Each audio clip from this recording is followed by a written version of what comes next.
era frequente ver, mais frequente, no século XII, o elmo normando, ou nasal.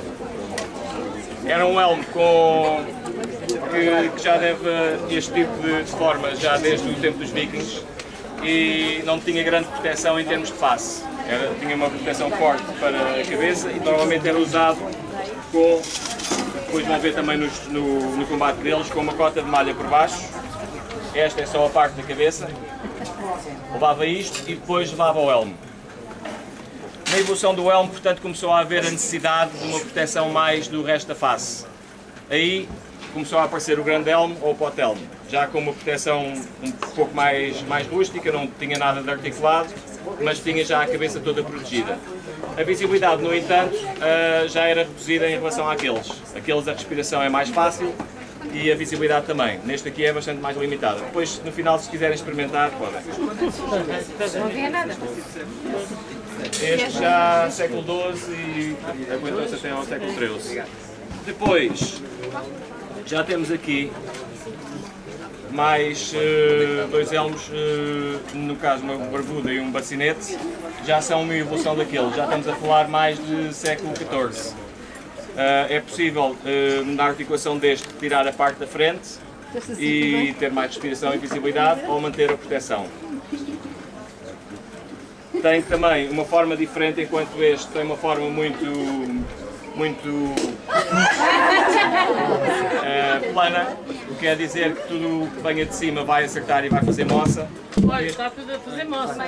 Este já permite uma deflexão maior dos golpes e, portanto, não é tão fácil atingi-lo. Este já é um elmo articulado, uma barbuta de inspiração italiana, talvez abra, talvez não. Isto às vezes por causa da castada que levam já está um bocado... Estamos um bocado de óbvio.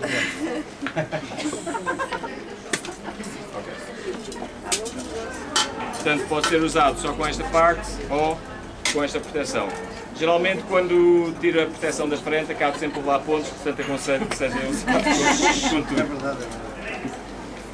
Isto só a parte da cabeça. Portanto, a parte do corpo. Começaram por usar cota de malha, já desde o tempo dos romanos. Esse tipo de cota de malha não é rebitada. A cota de malha podia ser rebitada, portanto levava os elos e levava um rebite entre cada elo, o que ia fazer com que a malha não abrisse. Embora seja um pouco pesada, é muito maleável ao corpo e é muito confortável de usar. Com a evolução da malha, nós estamos a falar também ainda de armas defensivas, havia a necessidade do escudo. Havia o escudo redondo, no caso dos vikings, que passou depois para o almendrado, o escudo em forma de gota, neste caso um escudo templário, um escudo hospitalário, que era um escudo muito conveniente porque dava uma boa proteção em termos de corpo. Protegia o corpo quase todo, mesmo que tivesse a cavalo, e era bastante usado exatamente por causa disso. No entanto, é um pouco pesado e é de difícil manobra. Mas como só tinham a cota de malha como proteção, era essencial para eles. Madeira e couro. Este madeira e couro. Uma relação adicional aqui para a zona da mão, e também dava para proteção contra as charabadas de flechas. Ataques com flechas e dava para proteger. Mas elas, à velocidade que as flechas vinham, não furavam? Neste tempo ainda não. Depois o arco mais O arco evoluiu e começaram a conseguir furar. Já começaram a furar. Porque a velocidade daquilo A veio... evolução depois da armadura, eles começaram a usar chapa e placas de chapa. Com essa evolução da chapa, os escudos começaram a ficar mais curtos. Passaram para estes, para os escudos heráldicos, e depois vieram para estes, para os escudos quase de troneio, porque isto era usado com a armadura completa e, portanto, a necessidade de proteção já era mais pequena em termos do escudo. E era usado não só para defesa, como também para ataque. Isto é um exemplo também da parte da proteção das mãos, ainda estamos a falar do século XII e, portanto, a cota de malha. Depois, a parte das guantes evoluiu para isto, para as miternos, que são já guantes que são articuladas, mas que não são tão fáceis de manipular em termos de dedos. E depois, este tipo de guantes já estamos a falar, portanto, do século XV. Aqui depois tem vários tipos de peças de armadura, neste caso do braço e cotovelo, da ombreira e aqui das grevas, portanto para proteger a parte da perna. Isto é uma brigantina, uma Wigsby. Todo este material é feito de acordo com recriações da época. Tem várias placas de metal por dentro, com a parte de couro por fora. Em relação a isto, depois evoluiu para pequenas partes de metal que ficavam muito mais articuladas e mais fáceis de usar. Em relação às armas ofensivas, temos aqui vários exemplos. Na altura, estamos a falar, portanto, do século XII, em que se usavam aqueles escudos grandes, seriam usadas armas, espadas deste género, espadas para serem usadas por uma mão, uma vez que a outra estava ocupada com o escudo. Eram usados também machados de guerra, mas normalmente como armas acessórias. Lançavam um machado e depois de o usarem acabavam por passar para a espada. Nesta altura, o tipo de adagas seria mais este, depois evoluíram para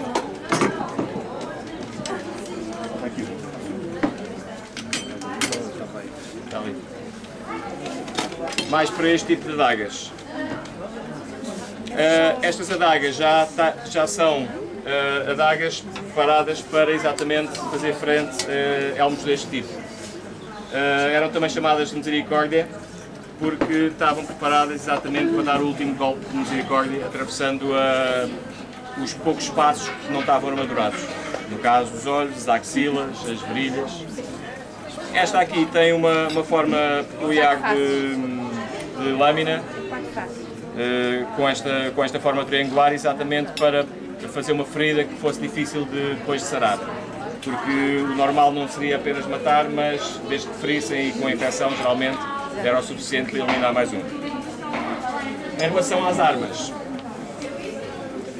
e no caso da espada, evoluímos depois para a espada de mão e meia, que era um tipo de espada preparado para ser usado ou por uma mão ou com as duas mãos.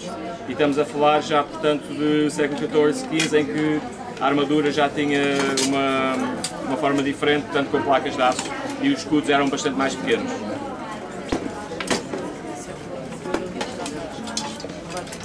Continuando, temos aqui uma massa de armas, essencialmente feita para esmagar. Era excelente quando estás em enxaquecas. Parece quase uma coisa pré-histórica, não é? Aqui é um martelo de armas. Outro exemplo é a arma que caracteriza muito quando se vê gravuras do Dom Nuno Alves Pereira. Era muito utilizada na época e era excelente contra a armadura, porque este bico usado contra um elmo ou contra um peitoral de aço é das poucas coisas que o consegue perfurar através do impacto. Esta arma aqui será uma arma de segunda linha, portanto imaginem que tem os lanceiros à frente.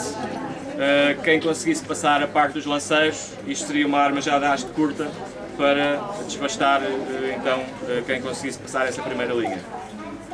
É um gládio. Aqui temos então uma espada de duas mãos, esta sim já preparada mesmo só para duas mãos por causa do peso e do balanço. Estamos a falar já de finais do século XV, século XVI. Era também muito usada frequentemente contra as lanças e esta forma aqui era exatamente para que não, contra outra arma, por exemplo, semelhante, não resvalarem, não passar lâmina com lâmina. E era usada geralmente com pessoal com muito pouca armadura, que entrava pelos lanceiros e, brandindo a espada em 8, começava a partir as lanças para permitir a entrada. Exatamente. Os golpes utilizados no jogo do pau português têm muito a ver com a forma de utilizar esta arma. Já a parte do bastão, mais a nível da espada de mão e meia ou a espada singela. Depois aqui temos armas já fugindo um bocado da época medieval, que já entram na fase do século XVII. Isto será um sabre de abordagem, Era uma arma sem grande técnica específica, basicamente era utilizada pelo terror, ou seja, se vocês virem alguém a correr contra vocês com uma coisa destas, a primeira coisa que fazem é pensar duas vezes e se calhar vai fugir. Era preparada para ser usada em espaços muito curtos, estamos a falar portanto de um navio em que não há muito espaço para combate, não podia ser uma arma de grande haste, basicamente era para cortes e pouca defesa, era mesmo arma de ataque. Depois aqui temos rapiês de século XVII. Dois tipos conforme a copa que têm. Ela é bem bonita. São armas essencialmente não para corte, mas para estoque, para espetar. São armas que exigem mais técnica, uma técnica mais delicada, mas são armas muito rápidas e muito eficientes. Eram também utilizadas com a parte da adaga de mão esquerda. Portanto, numa mão têm a adaga, na outra teriam a rapiês. Normalmente eram armas muito técnicas para defender o golpe com uma e entrar com a outra, por exemplo. Ora, como vimos, normalmente a parte da cavalaria, e vem na obra, por exemplo, do Dom Duarte, que o cavaleiro, além de saber utilizar todos estes instrumentos de defesa e ataque, devia saber dançar e andar a cavalo, e daí de facto ter uma boa formação. Nós geralmente para utilizar isto não utilizamos porque nos apetece e fazemos o que nos dá na cabeça, mas vamos seguindo alguma documentação conforme os séculos, desde o século XII, século XIV ao século XVII, ainda existem documentos que podemos seguir para orientar de facto a esgrima que fazemos. Durante o ano funciona como arte marcial, depois no verão fugimos um bocado e começamos a usar estas coisas para a parte das feiras medievais. Agora vou pedir aqui aos nossos manos que se equipem à vossa frente, para vocês verem mais ou menos o que é que era preciso fazer para eles se equiparem, que não era fácil, e depois vão fazer uma pequena demonstração, ok?